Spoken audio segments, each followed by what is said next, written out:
Guys, this is me again. So, this video is para naman sa mga kabataan. Mga kabataan natin yan, sa mga kagaya kong kabataan, no?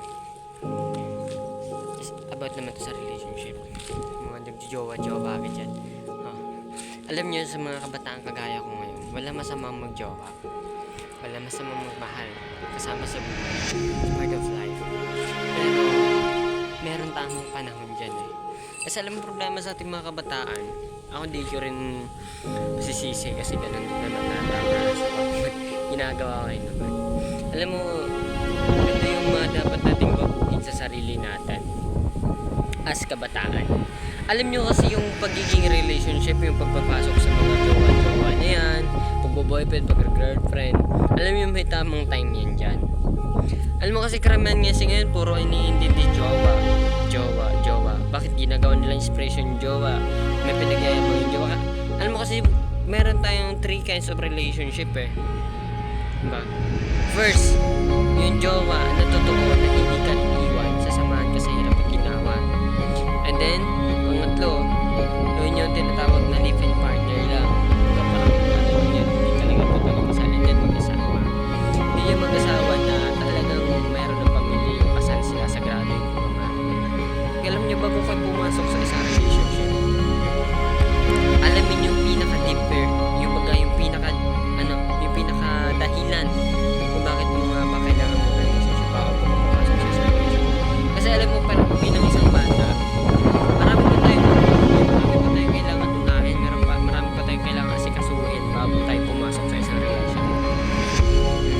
Kasi karamihan mga pagkabataan yan, pumasok bata pa sa relationship kapag nasaktan, naiiwan, ayun, maluluwa, iiyak, magdadrama, magpupuso Facebook, kung ganito ganyan, mga lalaki lahat, mga babae, pare-pareho lang. Pero pare-pareho naman, maluluwa eh. Diba? Lahat naman eh. Pero kailan naman kasi naranasan natin yung mga ganong point?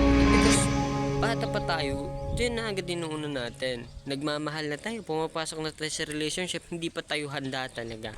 Alam nyo, bago kayo pumasok sa isang relasyon, ito lang yung learn. Bago kayo pumasok sa isang relationship,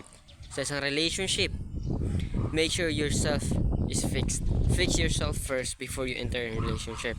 And then, learn how to handle a relationship before you enter a relationship. Unahin mo muna yung sarili mo, make sure na successful ka, make sure na fix ka bago ka pumasok sa isang relationship. Hindi naman totally na mayaman ka. Alam mo kasi hindi sapat yung love lang. Dapat both. Dapat may love and meron ka ring financial. Kasi hindi sapat yung pagmamahal lang. What if nagutom ka, makakain mo ba yung pagmamahal? 'Di ba? What if nagka-emergency, makakain mo ba yung pagmamahal? 'Di ba? Hindi ko sinasabi na kailangan mo maging mayaman bago ka magpumasok sa isang relasyon. Pero make sure na kaya mong buhayin yung tao, mamahalin mo na habang buhay. Kasi habang buhay mo makakasama yan eh. 'Di ba? So dapat alam mo kung paano siya dalahin, alam mo kung paano siya buhayin. Hindi sapat yung pagmamahal. Yun yung tandaan nyo. Kaya mga kabataan natin yan guys, fixin mo na yung sarili nyo bago kayo pumasok sa isang relasyon.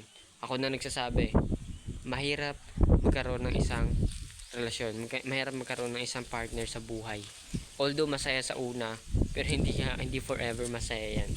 Kaya make sure handa ka. Ayun lang, sana may natutunan ka. Goodbye. Thank you for watching.